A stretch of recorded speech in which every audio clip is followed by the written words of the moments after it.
மறுமலர்ச்சி திராவிட முன்னேற்றக் கழகம்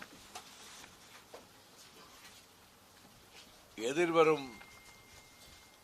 தமிழ்நாடு 17வது சட்டமன்ற தேர்தலுக்கான தேர்தல் அறிக்கையை தயாரிப்பதற்கான குழு அமைக்கப்பட்டு அவர்கள் துணை பொதுச் செயலாளர் ராஜேந்திரன், கொள்கை விளக்க செயலாளர் வந்தியத்தேவன், சட்டத்துறை செயலாளர் சூரி நந்தகோபால், இலக்கியணி செயலாளர் காரை செல்வராஜ், தணிக்கைக்குழு உறுப்பினர் செந்தில் செல்வன், இளைஞரணி செயலாளர் ஆசை தம்பி ஆகியோர் ஏறத்தாழ ஒரு 3 வார காலம் அவர்கள் தமிழகத்தின் பல பகுதிகளிலே இருந்து எங்கள் இயக்கத்தோழர்கள் அனுப்பி வைத்த பரிந்துரைகளையும் பரிசீலனை செய்து இந்த 72 பக்கங்கள் கொண்ட தேர்தல் அறிக்கையை இன்றைக்கு இங்கே வெளியிடுகின்ற சூழல் உருவாகி இருக்கிறது. இதில் ஏறத்தாழ 51 பிரிவுகளில் இந்த அறிக்கை தயாரிக்கப்பட்டிருக்கிறது. மறுமலர்ச்சி திராவிட முன்னேற்றக் கழகத்தினுடைய அடிநாதமாக இருக்கக்கூடிய கொள்கைகள், லட்சியங்கள், நிறைவேற்றப்பட வேண்டிய திட்டங்கள், முக்கிய பிரச்சனைகளில் எடுக்கப்பட வேண்டிய நிலைப்பாடுகள், அவற்றை துல்லியமாக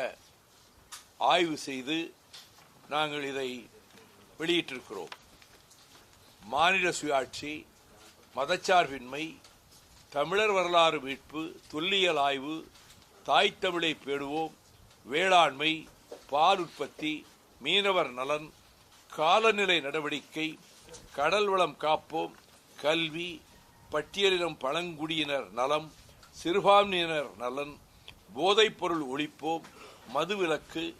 காவல்துறையின் சட்டம் ஒழுங்கு, சட்டம் மற்றும் நீதித்துறை, மனித உரிமைகள், மாற்றுத்திறனாளி நலம், வறுமை ஒழிப்பு, போக்குவரத்து துறை, கண்ணியத்துக்குரிய காயிலே மில்லத் குறித்தும், சூரிய மின்சாரம், எத்தனால் E20, திருச்சி நாடாளுமன்ற தொகுதியிலே நிறைவேற்றப்பட வேண்டிய திட்டங்கள், நாசகார ஸ்டெர்லைட் நச்சாலை புதிய வடிவத்தில் நுழைவதை தடுத்தல், நியூட்ரினோ எனும் கொடிய திட்டம் இடுக்கி அணை நம்முடைய பென்னிக்குக் அணையை உடைப்பதோடு தேனி மாவட்டத்தை பாழாக்கும் என்பதால் அதை தடுப்பது, தமிழ் தேசிய இனத்துக்கு, ஈழத்தமிழ் தேசிய இனத்துக்கு ஒரே தேர்வு பொது வாக்கெடுப்பு தான், தனித்தமிழ் தேசம் அமைவதுதான் இலக்கு என்பதையும் வலியுறுத்தி, தமிழகத்தின் வேளாண்மைக்கும் சுற்றுச்சூழலுக்கும் பெருங்கேடு செய்து வருகிற சீமை கருவேல மரம் முற்றிலும் அகற்றப்பட வேண்டும் என்பதற்காக நான் தொடர்ந்து 13 ஆண்டுகளாக உயர்நீதிமன்றத்திலே போராடி இறுதி அமர்விலே நீதியரசர்கள் அதை முழுமையாக ஏற்றுக்கொண்டு இந்த சோபீஸ் ஜொலிஃப்ளோரா எனப்படுகின்ற இந்த வேலைக்கருவலை, சீமக்கருவேலை மரத்தை அகற்றினால் அன்றி தமிழகத்தில் விவசாயத்தை பாதுகாக்க முடியாது என்ற வகையில் அதையும் நாங்கள்